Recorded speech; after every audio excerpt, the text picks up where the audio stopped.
Namaste. A very happy evening to all my dear students and teachers and the coordinators. We welcome you all to our Vidya Shakti science session. My name is Ashwita Malnad and I'm your science tutor. ಎಲ್ಲ ವಿದ್ಯಾರ್ಥಿಗಳಿಗೂ ಶಾಲಾ ಶಿಕ್ಷಕರಿಗೂ ಹಾಗೂ ಶಾಲಾ ಸಿಬ್ಬಂದಿ ವರ್ಗದವರಿಗೂ ಇವತ್ತಿನ ವಿದ್ಯಾಶಕ್ತಿಯ ವಿಜ್ಞಾನದ ತರಗತಿಗೆ ಆತ್ಮೀಯವಾದಂತಹ ಸ್ವಾಗತ. ನನ್ನ ಹೆಸರು ಅಶ್ವಿತಾ ಮಲ್ನಾಡ್.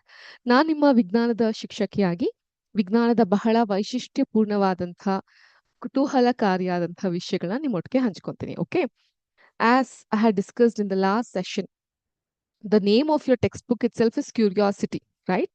ನಿಮ್ಮ ಟೆಕ್ಸ್ಟ್ ಬುಕ್ ಹೆಸರೇ ಕುತೂಹಲ ಅಲ್ವಾ? ಸೊ ಏನೋ ಒಂದು ಕುತೂಹಲಕಾರಿಯಾಗಿ ಕಂಡಾಗ ಅದನ್ನ ನಾವು ಯಾಕೆ ಹೀಗಿದೆ ಅಂತ ಯೋಚಿಸೋದೇ ವಿಜ್ಞಾನ.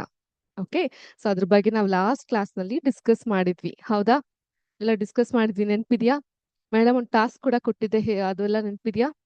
ಓಕೆ, ಫಸ್ಟ್ ಹೇಳಿ, ಇವತ್ತಿನ ದಿನ ಹೇಗಿತ್ತು? How was your day? Was it good? Fine. So I believe you all stay in Bangalore. ಹೌದಾ, ಬೆಂಗಳೂರಲ್ಲಿ ಎಲ್ಲರೂ ಇರೋದಾ? ಹಂಗಾದ್ರೆ ಬೆಂಗಳೂರಲ್ಲಿ ವಿಪರೀತವಾದಂತಹ ಚಳಿ ಇದೆ, ಬಿಸಿಲಿದೆ, ಮಳೆ ಇದೆ. ಸೊ ಎಲ್ಲಾ 3 ಸೀಸನ್ ಕೂಡ ಒಂದೇ ದಿನದಲ್ಲಿ ನಾವು ಕಾಣಬಹುದು. ಇವತ್ ಬೆಳಗ್ಗೆಯಿಂದ ಹಾಗೆ ಅಲ್ವಾ? ಕೆಲವು ಕಡೆ ಬಿಸಿಲಿತ್ತು, ಶೆಕೆ ಇತ್ತು. ಶೆಕೆ ಆಗುತ್ತಪ್ಪ ಅಂತ ಫ್ಯಾನ್ AC ಹಾಕಿದ್ರೆ ಇಮಿಡಿಯೇಟ್ ಆಗಿ ಚಳಿ ಆಗ್ಲಿಕ್ಕೆ ಶುರು ಆಗುತ್ತೆ. ಯಾಕೆ ಇಷ್ಟೊಂದು ಚಳಿ ಆಗ್ತಾ ಇದೆ ಅಂದ್ರೆ ಆಚ ಕಡೆ ಕಪ್ಪು ಮೋಡಗಳು ಕಾಣಿಸುತ್ತೆ, ಇನ್ನೇನ್ ಮಳೆ ಶುರು ಆಗ್ಬಿಡುತ್ತೇನೋ ಅಂತ ಅನ್ಸುತ್ತೆ ಅಲ್ವಾ? ಸೊ ಈ ರೀತಿ ಹವಾಮಾನಗಳಲ್ಲೂ ಕೂಡ ಎಷ್ಟೊಂದು ವೈಪರೀತ್ಯ ಬದಲಾವಣೆಗಳನ್ನ ನಾವು ಕಾಣ್ತಾ ಹೋಗಬಹುದು. Well, talking about our subject and let us have a quick rehydration of what we studied in the last session. So last session ಅಲ್ಲಿ ಏನ್ ಕಲ್ತಿದ್ವಿ ನೆನ್ಪಿದ್ಯಾ? ಅಟ್ಲೀಸ್ಟ್ ವಿಜ್ಞಾನ ಕ್ಲಾಸ್ ಇತ್ತು ಅಂತ ನೆನ್ಪಿತ್ತಾ? ನಾನ್ ನೆನ್ಪಿದೀನಾ? ಓಕೆ, ಏನ್ ಕಲ್ತಿದ್ವಿ ಲಾಸ್ಟ್ ಸೆಷನ್ ಅಲ್ಲಿ? ಯಾರು ಹೇಳ್ತೀರಾ ನನ್ಗೆ?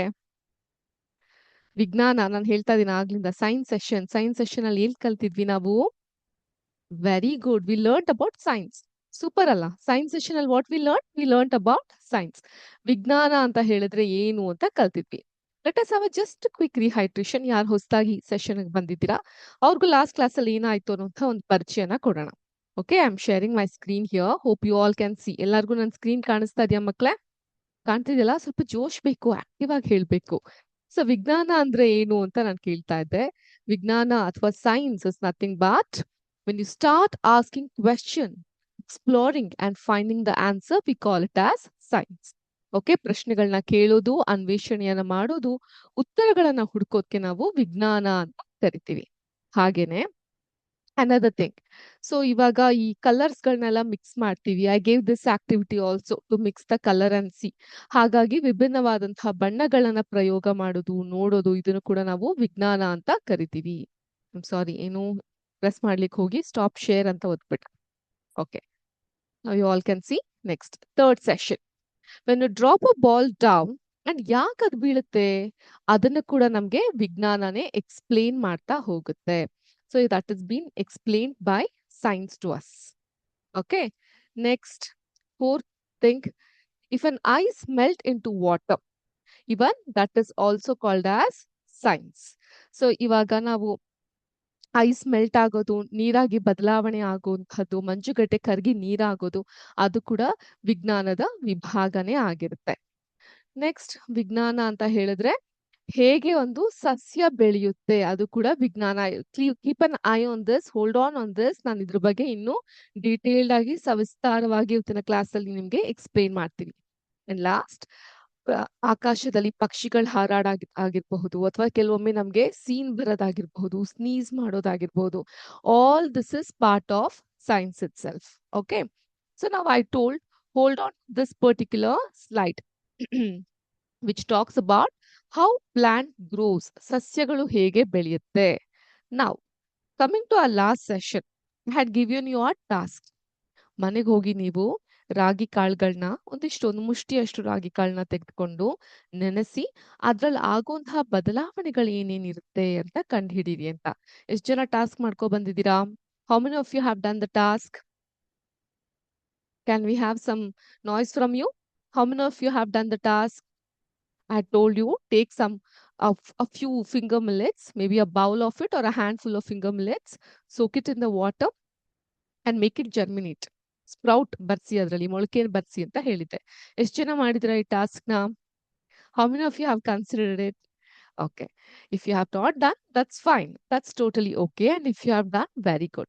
So going forward, every day in every class of us will be having some task, some analytical thinking, some practical experiments, some virtual experiments. Okay. It's a mixture of everything. ನೀವೇನ್ ಮಾಡಬಹುದು ನಿಮ್ ಕೈಲಿ ಯಾವ್ದ್ಯಾವ್ದು ಸಾಧ್ಯ ಆಗುತ್ತೋ ಆ ಎಕ್ಸಾಂಪಲ್ಸ್ಗಳನ್ನ ಆ ಉದಾಹರಣೆಗಳನ್ನ ನಾವು ಆ ಟಾಸ್ಕ್ ಏನ್ ಕೊಟ್ಟಿರ್ತೀವಿ ಅದನ್ನ ನೀವು ಮನೇಲಿ ಮಾಡೋದ್ರಿಂದ ಅಥವಾ ನಿಮ್ಮ ಶಾಲಾ ವಾತಾವರಣದಲ್ಲಿ ಅಥವಾ ಆವರಣದಲ್ಲಿ ಮಾಡೋದ್ರಿಂದ ಏನಾಗುತ್ತೆ you'll have a practical exposure. Okay, ನಿಮ್ಗೆ ಕಲೀಲಿಕ್ಕೆ ಅರ್ಥೈಸ್ಕೊಡ್ಲಿಕ್ಕೆ ಅದು ಬಹಳ ಸಹಾಯಕಾರಿಯಾಗಿರುತ್ತೆ. ಓಕೆನಾ? ಹಾಗಿದ್ರೆ ನಾನು ಲಾಸ್ಟ್ ಟೈಮ್ ಅಲ್ಲಿ ನಾನು ಹೇಳಿದ್ದೆ ಈ ಒಂದು ರಾಗಿ ಕಾಳುಗಳನ್ನ ಅಥವಾ ಫಿಂಗರ್ ಮಿಲ್ಲೆಟ್ಸ್ ನ ನೀವು ಮೊಳಕೆ ಬರ್ಸೋದು ಹೇಗೆ, how do you germinated. So now let us try and understand this beautiful part of science with the help of an activity. Okay. ಈ activity ಹೆಸರು ಹೀಗಿದೆ. Let me share my screen. Please give me a heads up whether you all can see it or not. In case, students, in case at any point of time you feel the classes is going very fast ಅಥವಾ slow ಏನೇ ಆದ್ರೂ ಕೂಡ ನೀವು ನಮ್ಗೆ intimate ಮಾಡಿ. Okay, ಕೆಲವೊಬ್ರಿಗೆ ತುಂಬಾ fast ಆಗಿ ಹೋಗ್ತಿದೆ ಮೇಡಮ್, ನಮ್ಗೆ ಫಾಲೋ ಮಾಡಕ್ಕೆ ಆಗ್ತಾ ಇಲ್ಲ ಅಂತ ಹೇಳಿದ್ರು ಕೂಡ ಇಂಟಿಮೇಟ್ ಮಾಡಿ. ಇಲ್ಲ ಮ್ಯಾಮ್, ಇನ್ನೊಂದ್ ಸ್ವಲ್ಪ ಬೇಗನ ಜಾಸ್ತಿ ಮಾಡ್ಕೊಳ್ಳಿ, ನಾವೆಲ್ಲ ಸಿಕ್ಕಾಪಟ್ಟೆ ಸ್ಮಾರ್ಟ್ ಇದೀವಿ, ನಮ್ಗೆ ಬೇಗ ಅರ್ಥ ಆಗುತ್ತೆ ಅಂದ್ರೆ ಇವನ್ that is fine. Okay, having said that, let me share my screen here. Can you all see my screen? Yes. What is written here? Can you all read it loud for me? ಇನ್ನು ಜೋರಾಗಿ ಓದಿ.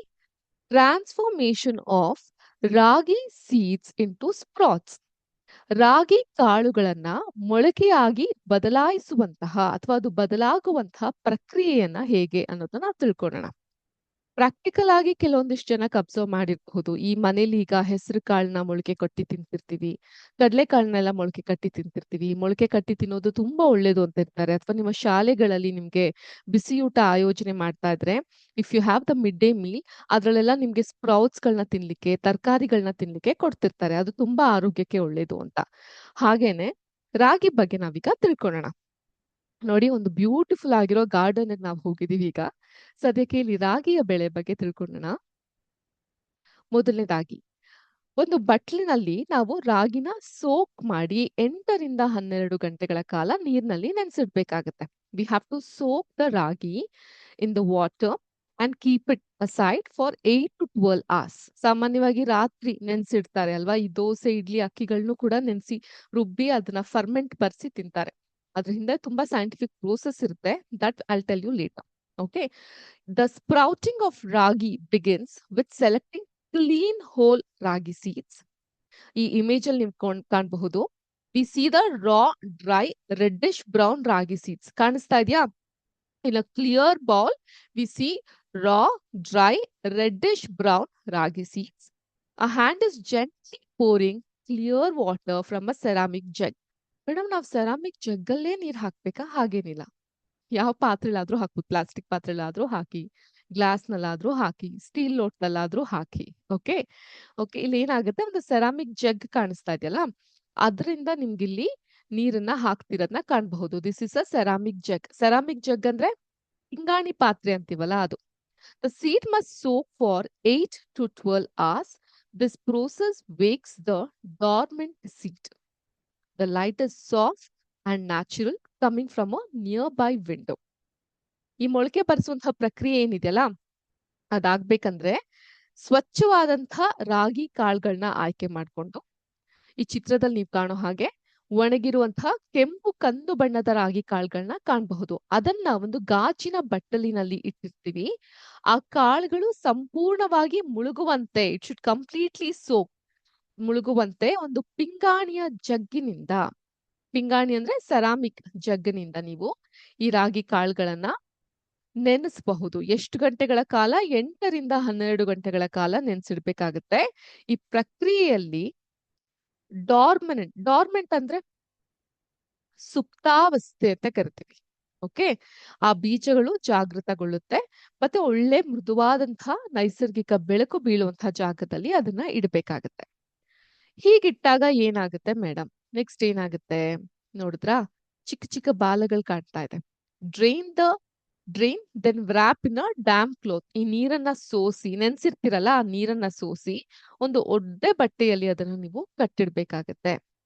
After the soaking period that 8 to 12 hours ಏನ್ ಆಗುತ್ತೆ, post that the seeds are drained and rinsed, they are then transfer to a damp breathable cotton cloth within a container.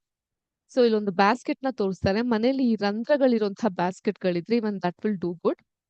In this image, we can see some soft light and seeds also getting activated. There's a very tiny, delicate white rootlets. Can you all see? We call it as tails. ಬಾಲಗಳು ಅಂತ ಕರಿತೀವಿ. Okay, you can see the delicate white rootlets. They're just beginning to emerge from the reddish brown seed. This is the moment of germination.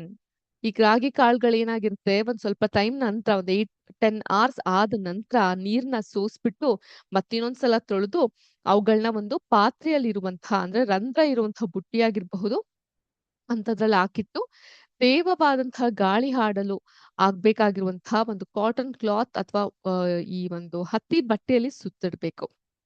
ಅದೇ ಮೃದುವಾದಂತಹ ಬೆಳಕಿನಲ್ಲಿ ಇರುವಂತಹ ಜಾಗದಲ್ಲಿ ಈ ಕಾಳುಗಳನ್ನ ಇಟ್ಟಾಗ ಏನನ್ ಗಮನಿಸ್ತೀವಿ ನಾವು, ಕೆಂಪು ಕಂದು ಬಣ್ಣದ ಕಾಳುಗಳ ಮಧ್ಯೆ ನಾವು ಬಾಲವನ್ನ ಕಾಣ್ತೀವಿ. You can see the tails. ಸೂಕ್ಷ್ಮವಾದಂತಹ ಬಿಳಿ ಬೇರುಗಳನ್ನ ಕಾಣ್ತೀವಿ. ರೂಟ್ಲೆಟ್ಸ್, ಬೇರುಗಳು ರೂಟ್ಲೆಟ್ಸ್. ಇದು ಹೊರಬರಲು ಪ್ರಾರಂಭಿಸುತ್ತೆ. ಇದು ಮೊಳಕೆಯೊಡೆಯುವಿಕೆ. ಮೊಳಕೆಯೊಡೆಯುವಿಕೆ ಅಂದ್ರೆ ಜರ್ಮಿನೇಷನ್. ಅರ್ಥ ಆಯ್ತಾ? ಸೊ ನಾನು ನಿಮ್ಗೆ ಎರಡೆರಡು ಭಾಷೆಗಳಲ್ಲಿ ಈ ಪಾಠವನ್ನ ಮಾಡುವಂತಹ ಪ್ರಯತ್ನವನ್ನ ಮಾಡ್ತಾ ಇದ್ದೀನಿ. So I am teaching you in 2 language, bilingual language. ಈಗ ಜರ್ಮಿನೇಷನ್ ಅಂದ್ರೆ ಏನು, ಮೊಳಕೆ ಹೊಡೆಯೋದು. ಅದನ್ನ ನೀವು ಬರ್ದಿಟ್ಕೊಂಡ್ರೆ it is helpful for you. ಅರ್ಥ ಆಯ್ತಾ? ನಿಮ್ಗೆ ಕನ್ನಡ ಭಾಷೆಯಲ್ಲಿ ಜರ್ಮಿನೇಷನ್ ಅಂತ ಹೇಳಿದ್ರೆ ಏನು ಅಂತಾನು ಗೊತ್ತಾಗುತ್ತೆ, ಅಂಡ್ ಮೀನ್ವೈಲ್ ಇಂಗ್ಲಿಷ್ ನಲ್ಲೂ ಅರ್ಥ ಆಗ್ತಾ ಹೋಗುತ್ತೆ. ಕನ್ನಡದಲ್ಲಿ ಜರ್ಮಿನೇಷನ್ ಅಂದ್ರೆ ಮೊಳಕೆ ಒಡೆಯುವಿಕೆ. ಸೊ ಮೊಳಕೆ ಒಡೆಯುವಿಕೆನ ನಾವು ಜರ್ಮಿನೇಷನ್ ಅಂತ ಕರಿತೀವಿ. So please make a note. Not just this word, anything, whatever I speak in the class. Okay, if you find it interesting, something new am I going to learn, please make a note of it.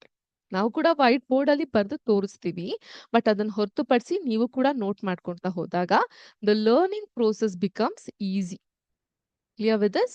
Okay, let us get back to our activity. Fine. ಈ ಒಂದು ರೂಟ್ಲೆಟ್ಸ್, white ರೂಟ್ಲೆಟ್ಸ್ ಅಥವಾ ಬಿಳಿ ಬೇರುಗಳನ್ನ ನೀವು ಕಾಣ್ಲಿಕ್ಕೆ ಸಾಧ್ಯ ಆಗುತ್ತೆ. ಅದನ್ನ ನಾವು germination ಅಂತ ಕರಿತೀವಿ. ಅದಾದ ನಂತರ ಏನಾಗುತ್ತೆ ನೋಡಿ, ಎಷ್ಟು ದೊಡ್ಡದಾಯ್ತು ಇಲ್ಲಿ. ಆ ತೇವಾಂಶ ಇರುವಂತಹ ಜಾಗದಲ್ಲೇ ಅದನ್ನ ಬಿಟ್ಟಾಗ ಯಾವಾಗ next 24 to 48 hours. Okay, you have to keep the ragi in the moist but not wet. Moist ಅಂದ್ರೆ ತೇವವಾಗಿರುವಂತಹ ಜಾಗ, ಆದ್ರೆ ಹೆಚ್ಚು ನೀರಿರ್ಬಾರ್ದು. ಓಕೆ, ಮಾಯ್ಸ್ಟ್ ಅಂದ್ರೆ ತೇವವಾಗಿರ್ಬೇಕು, ಬಟ್ ಹೆಚ್ಚು ನೀರಿರ್ಬಾರ್ದು, ತುಂಬಾ ನೀರಿರ್ಬಾರ್ದು, ವೆಟ್ ಆಗಿರ್ಬಾರ್ದು. ಓಕೆ, ಇಮೇಜ್ ಅಲ್ಲಿ ಕಾಣೋ ಹಾಗೆ ಏನಾಗುತ್ತೆ, ಇಲ್ಲಿ ಒಂದು ಪ್ರೋಗ್ರೆಸ್ ಅನ್ನ ನಾವು ನೋಡಬಹುದು, ಒಂದು ಬೆಳವಣಿಗೆಯನ್ನ ನಾವು ಕಾಣಬಹುದು. The sprouts are now much longer. ಒಂದು ಅರ್ಧ ಇಂಚಷ್ಟು ದೊಡ್ಡದಾಗ್ಬಿಟ್ಟಿದೆ ಈ ಮೊಳಕೆಗಳು ಅಲ್ವಾ.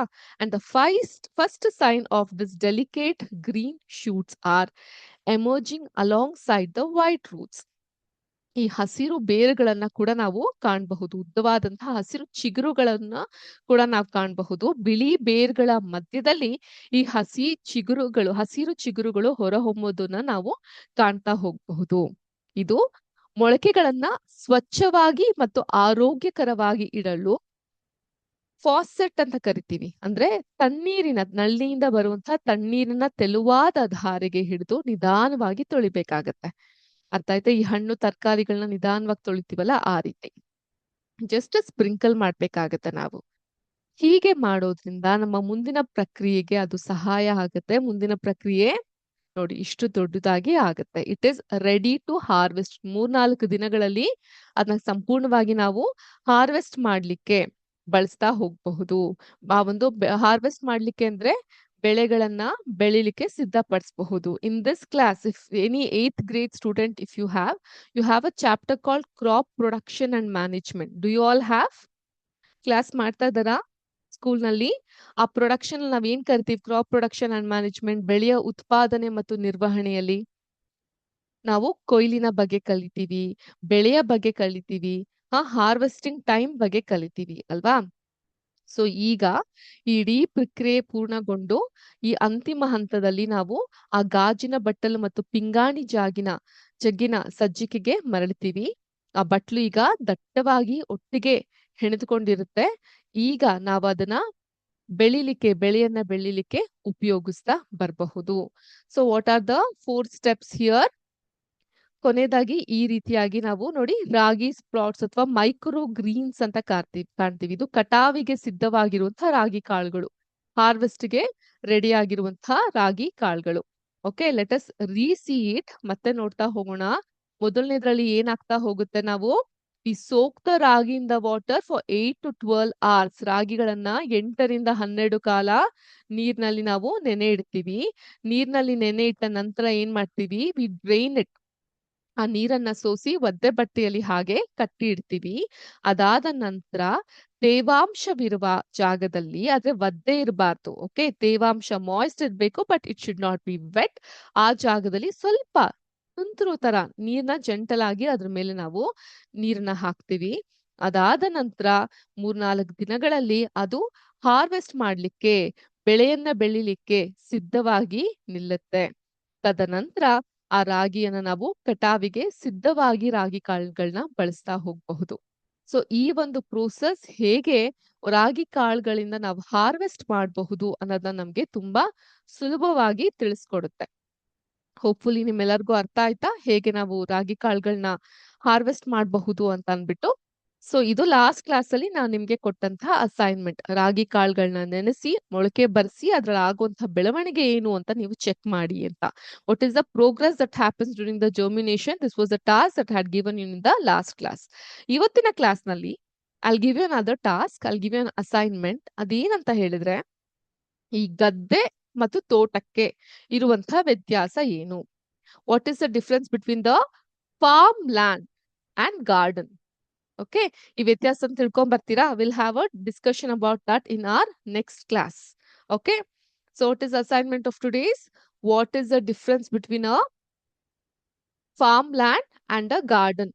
ಓಕೆ, ಒಂದು ಬೆಳೆಯನ್ನ ಬೆಳೆಯುವಂತಹ ಗದ್ದೆ ಅಥವಾ ಕೃಷಿ ಭೂಮಿ ಹಾಗೂ ತೋಟಕ್ಕೆ ಇರುವಂತಹ ವ್ಯತ್ಯಾಸ ಏನು? ಅದನ್ನ ನೀವೆಲ್ಲ ತಿಳ್ಕೊಂಡ್ ಬರ್ತೀರಾ? ಗುಡ್. ಓಕೆ, ಇಷ್ಟೊತ್ವರೆಗೂ ನಾನು ನಿಮ್ಗೆ ಜೈವಿಕ ಶಿಕ್ಷಣವನ್ನ ನೀಡ್ತಾ ಇದ್ದೆ. I was talking you about biology. ನಾವು let us shift towards physics. ಸ್ವಲ್ಪ ಭೌತಶಾಸ್ತ್ರದ ಕಡೆಗೆ ನಾವು ಶಿಫ್ಟ್ ಆಗೋಣ. ಓಕೆ, ಭೌತಶಾಸ್ತ್ರದ ಬಗ್ಗೆ ನಾನು ಲಾಸ್ಟ್ ಕ್ಲಾಸ್ ಅಲ್ಲಿ ನಿಮ್ಗೊಂದು ಎಕ್ಸ್ಪ್ಲನೇಷನ್ ಕೊಟ್ಟಿದ್ದೆ. We had talk about a simulation in our last class. Now let us go and understand that simulation. ಅದು ಲಾಸ್ಟ್ ಟೈಮ್ ನೀವು ಒಂದು ಫನ್ ಆಕ್ಟಿವಿಟಿ ತರ ನೋಡಿದ್ವಿ ಅಲ್ವಾ? ಈಗ ಆ ಸಿಮ್ಯುಲೇಷನ್ ಬಗ್ಗೆ ನಾವು ಇನ್ನಷ್ಟು ಸ್ಥೂಲವಾಗಿ ಅರ್ಥ ಮಾಡ್ಕೊಳ್ಳುವಂತಹ ಪ್ರಯತ್ನವನ್ನ ಮಾಡೋಣ through our simulation website page. Simulation ಅಂತ ಹೇಳಿದ್ರೆ it's a virtual laboratory, as I had explained you last time. ಈ ಒಂದು ಲ್ಯಾಬೊರೇಟರಿಲಿ ನಾವು ಸಿಮ್ಯುಲೇಷನ್ ಮೂಲಕ ಹೇಗೆ ಭೌತಶಾಸ್ತ್ರದ ಒಂದು ತುಂಬಾ ಇಂಪಾರ್ಟೆಂಟ್ ಆಗಿರುವಂತಹ ವಿಷಯವನ್ನ ಕಲಿಯುವಂತಹ ಪ್ರಯತ್ನವನ್ನ ಮಾಡೋಣ. Let me share my screen.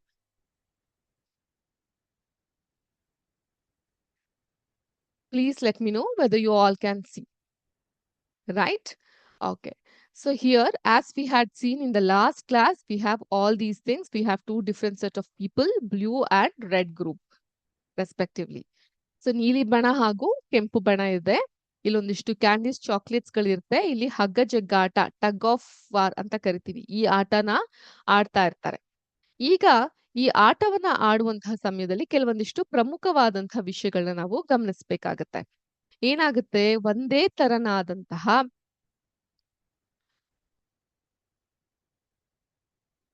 ಭಾರ ಇದ್ದಾಗ, ಒಂದೇ ನಿಮಿಷ, ನನ್ನ ಬೋರ್ಡ್ನ ನಿಮ್ಗೆ ತೋರಿಸ್ತೇನೆ.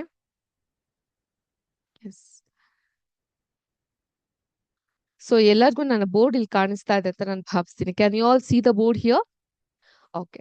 ಸೊ ಈ ಒಂದು ಪರ್ಟಿಕ್ಯುಲರ್ ಆಗಿರುವಂತಹ ಸಿಮ್ಯುಲೇಷನ್ ಮೂಲಕ ನಾವು ಹಗ್ಗ ಜಗ್ಗಾಟದಲ್ಲಿ ಒಂದು ವಿಶಿಷ್ಟವಾಗಿರುವಂತಹ ಗಣಿತಕ್ಕೂ ಸಂಬಂಧಪಟ್ಟಂತಹ, ವಿಜ್ಞಾನಕ್ಕೂ ಸಂಬಂಧಪಟ್ಟಂತಹ ವಿಷಯಗಳನ್ನ ಕಲಿತೀವಿ.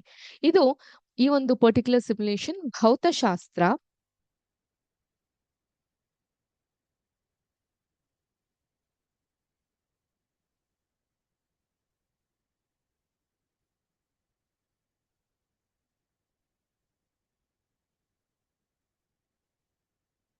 ಅಥವಾ ಫಿಸಿಕ್ಸ್ಗೆ ಸಂಬಂಧಪಟ್ಟಂಥದ್ದು. ಓಕೆ, ಭೌತಶಾಸ್ತ್ರ ಅಥವಾ ಫಿಸಿಕ್ಸ್ಗೆ ಸಂಬಂಧಪಟ್ಟದ್ದು. ಇಲ್ಲಿ ಕೆಲವೊಂದು ಪದಗಳನ್ನ ನಾನು ಬರಿತೀನಿ, ಅದರ ಇಂಪಾರ್ಟೆನ್ಸ್ ನೀವು ಅರ್ಥ ಮಾಡ್ಕೊಬೇಕಾಗುತ್ತೆ. ಮೊದಲನೇದು net force. Net force net force ಅಂತ ಹೇಳಿದ್ರೆ ಏನು? ಇದನ್ನ ಕನ್ನಡದಲ್ಲಿ ನಾವು ನಿವ್ವಳ ಬಲ ಅಂತ ಕರಿತೀವಿ. ನಿವ್ವಳ ಬಲ ಅಂತ ಕರಿತೀವಿ. So when tug of war ಅಥವಾ ಹಗ್ಗದ ಜಗ್ಗಾಟ ಆದಾಗ, this particular section visually demonstrate how opposing forces battle it out to determine if an object will move or stay perfectly still. So ಈ ಒಂದು ನೆಟ್ ಫೋರ್ಸ್ ಅಲ್ಲಿ ನಮಗೆ ಎರಡು ತರ ಗೊತ್ತಾಗುತ್ತೆ. ಒಂದು balanced forces. So whatever you have learned in the last session, I am explaining the scientific term of it. Balance forces ಅಂತ ಹೇಳಿದ್ರೆ ನೋಟ್ ಮಾಡ್ಕೊಳ್ಳಿ, ಸಮತೋಲಿತ ಬಲ.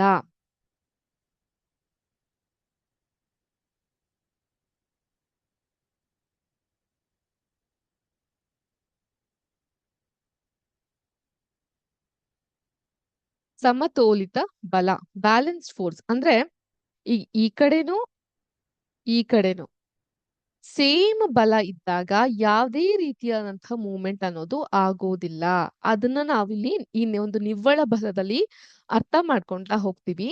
ಅದನ್ನೇ ನಾನು ನಿಮ್ಗೆ ಈ ಒಂದು ಸಿಮ್ಯುಲೇಷನ್ ಮೂಲಕ ಅರ್ಥೈಸುವಂತಹ ಪ್ರಯತ್ನವನ್ನ ಮಾಡಿದ್ದು. Through this simulation, if you can see, I select the same valued person. How much is it? 50 yen. And here also it is 50 yen.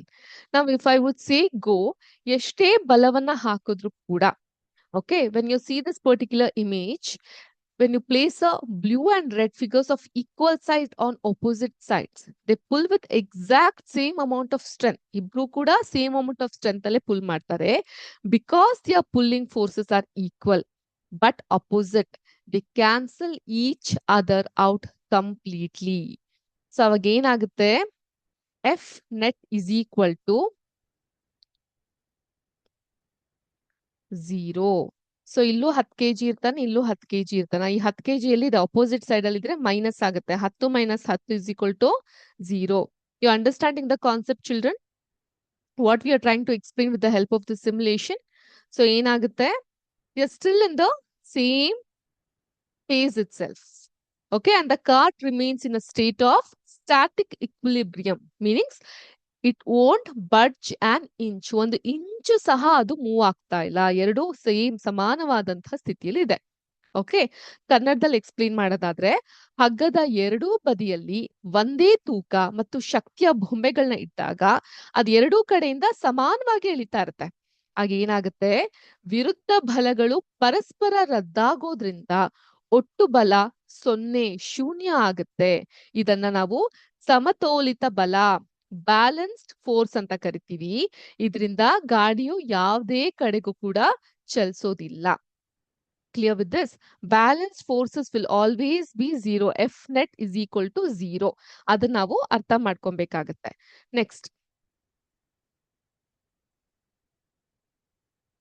Next ಯಾವ ಫೋರ್ಸ್ ಬಗ್ಗೆ ತಿಳ್ಕೊಳ್ಳೋಣ?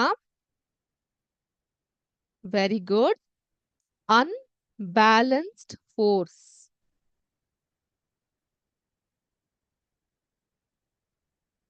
ಅಥವಾ ಅಸಮತೋಲಿತ ಬಲ.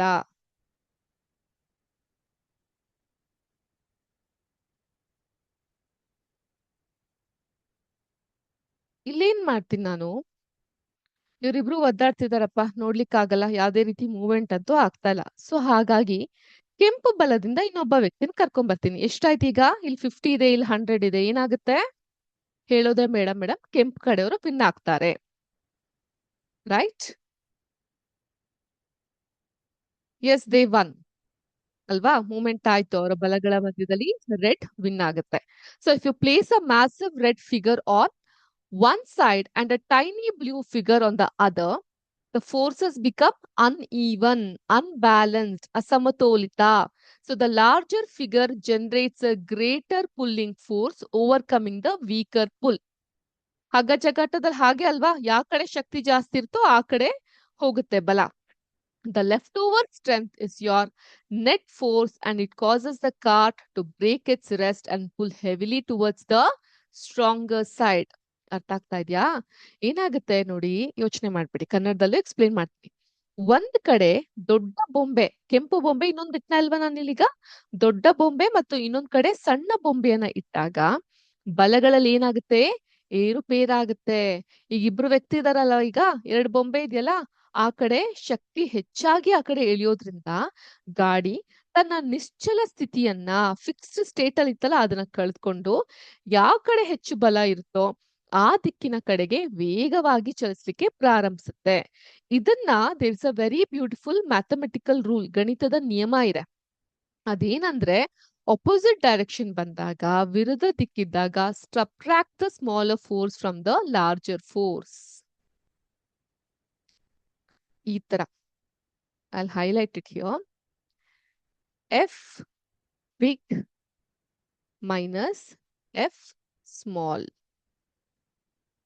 For example, ಆ ಕಡೆ ಇಬ್ರಿದ್ರು, 50 plus 50 100 ಇದ್ರು ಅಲ್ವಾ? That is how it was, right? 50 plus 50 is equal to 100 ಇದ್ರು. ಈ ಕಡೆ ಎಷ್ಟಿದ್ರು? 50 ಇದ್ರು. ಏನಾಗುತ್ತೆ? 100 minus 50 ಏನಾಯ್ತು? ಎಷ್ಟು ಉಳಿಯಿತು? 50. ಸೊ ನೆಟ್ ಫೋರ್ಸ್ ಎಷ್ಟಾಗುತ್ತೆ? ಜಾಸ್ತಿಯಿಂದ ಕಮ್ಮಿನ ನಾವು ಮೈನಸ್ ಮಾಡ್ಬೇಕಾಗುತ್ತೆ. Is this clear children? Are you able to follow?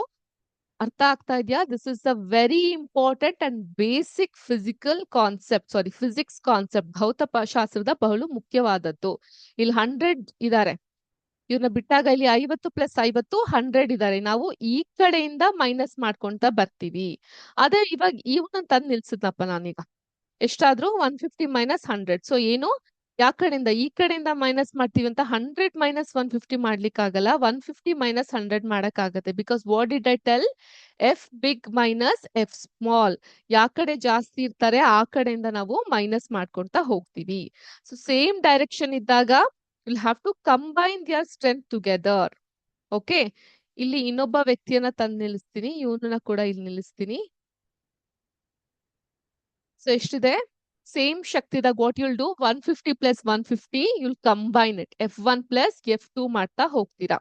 Okay, and ಈ ಇದ್ರ ಮೂಲಕ ನಮ್ಗೆ ಈ ಒಂದು ಸಮತೋಲಿತ ಬಲ ಮತ್ತು ಅಸಮತೋಲಿತ ಬಲ ಅನ್ನೋದು ಅರ್ಥ ಆಗುತ್ತೆ. ನಾವು there is unbalanced force and ಅವ್ರು ಏನೇ ಮಾಡಿದ್ರು ಕೂಡ ಒಂದ್ ಇಂಚು ಕೂಡ ಮೂವ್ಮೆಂಟ್ ಮಾಡಕ್ ಆಗಲ್ಲ. ಓಕೆ, ಅದೇ ಇನ್ನೊಬ್ಬ ವ್ಯಕ್ತಿ ನಾನು ಇಲ್ಲಿ ಕರ್ಕೊ ಬಂದ್ರೆ ಈಸಿಲಿ ದೇ ಕ್ಯಾನ್ ಮೂವ್.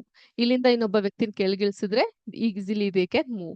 ಇವನನ್ನು ಕೆಳಗಿಳಿಸ್ಬಿಟ್ರೆ ಎಳ್ಕೊಂಡು ಹೋಗ್ಬಿಟ್ರು ಅವ್ರೆ, right? So this is how the force would act. Okay, ನೀವು ಇಂಪಾರ್ಟೆಂಟ್ ಆಗಿ ಈ ಸಮತೋಲಿತ ಅಸಮತೋಲಿತ ಬಲವನ್ನ ಅರ್ಥೈಸ್ಕೊಳ್ಳೋದು ಬಹಳ ಇಂಪಾರ್ಟೆಂಟ್ ಆಗ್ತಾ ಹೋಗುತ್ತೆ. Did you all understand children? Any of you at any given point have any doubt on this particular concept? Yes? No? Any doubts? Please feel free to ask. Okay, in today's session, what did we learn? We learned about germination of the ragi seeds. ಒಂದು ರಾಗಿ ಮೊಳಕೆ ಹೊಡೆಯೋದು ಹೇಗೆ ಅನ್ನೋದ್ರ ಬಗ್ಗೆ ನಾವು ತಿಳ್ಕೊಂಡ್ವಿ, practical ಆಗಿ ಹೇಗೆ ಅನ್ನೋದು. ಅದಾದ ನಂತರ we learn about physical concept, physics ಸಂಬಂಧಪಟ್ಟಂತಹ ಲಾ ಆಫ್ ಫೋರ್ಸ್ ಬಗ್ಗೆ ನಾವು ಕಲ್ತ್ವಿ. What did we learn? We learn about law of force. ಈ ಲಾ ಆಫ್ ಫೋರ್ಸ್ ನ ಕಂಡು ಹಿಡಿದವ್ರು ಯಾರು? Who found this one? Very good. Newton law of force. When there is balanced force from both the side, there is no movement. When there is unbalanced force, there will be a movement. ಸಮತೋಲಿತವಾದಂತಹ ಬಲ ಎರಡೂ ಕಡೆಯಿಂದ ಪ್ರಯೋಗವಾಗಿದ್ರೆ ಯಾವುದೇ ತರವಾದಂತಹ ಒಂದು movement ಅನ್ನೋದಾಗೋದಿಲ್ಲ. ಅದೇ ಅಸಮತೋಲಿತವಾದಂತಹ unbalanced force ಇದ್ದಾಗ ಮಾತ್ರ ಒಂದು movement ಆಗ್ಲಿಕ್ಕೆ, ಮೋಷನ್ ಆಗ್ಲಿಕ್ಕೆ ಸಾಧ್ಯ ಆಗ್ತಾ ಹೋಗುತ್ತೆ. Clear with this concept? In the next class, please do let me know the difference between a garden and a farmland. ತೋಟ ಮತ್ತು ಗದ್ದೆ ನಡುವಿನ ವ್ಯತ್ಯಾಸವನ್ನ ಏನಿರುತ್ತೆ ಅನ್ನೋದನ್ನ ನೀವು ನನಗೆ ನೆಕ್ಸ್ಟ್ ಕ್ಲಾಸ್ ನಲ್ಲಿ ತಿಳಿಸಿ. ಸೊ ನೆಕ್ಸ್ಟ್ ಕ್ಲಾಸ್ ಅಲ್ಲಿ ಭೇಟಿ ಆಗೋಣ. ಅಲ್ಲಿವರೆಗೂ ಏನ್ ಮಾಡ್ತಿರ್ತೀರಾ? ನೆಕ್ಸ್ಟ್ ಕ್ಲಾಸ್ನ ಅಟೆಂಡ್ ಮಾಡ್ತಿರ್ತೀರಾ. ಸೊ ಅನಾಲಿಟಿಕಲ್ ಥಿಂಕಿಂಗ್ ಹೇಗ್ ಮಾಡೋದು, ಮತ್ತೆ ಪ್ರತಿದಿನದಲ್ಲಿ ನಾವು ವಿಜ್ಞಾನವನ್ನ ಹೇಗೆ ಉಪಯೋಗಿಸ್ಕೊಂತಾ ಬರಬಹುದು ಅನ್ನೋದ್ರ ಬಗ್ಗೆ ಆಲೋಚಿಸ್ತಾ ಇರಿ. ಮತ್ತಷ್ಟು ಮಗದಷ್ಟು ವಿಷಯಗಳನ್ನ ಹೊತ್ತು ಮುಂದಿನ ಕ್ಲಾಸಲ್ಲಿ ನಿಮ್ಮೊಟ್ಟಿಗೆ ಭೇಟಿ ಆಗ್ತೀನಿ. ಅಲ್ಲಿವರೆಗೂ ಎಲ್ಲಾರ್ಗೂ ಶುಭ ದಿನ. ಜೈ ಹಿಂದ್, ಜೈ ಕರ್ನಾಟಕ ಮಾತೆ, ಜೈ ವಿದ್ಯಾಶಕ್ತಿ. ನಮಸ್ಕಾರ.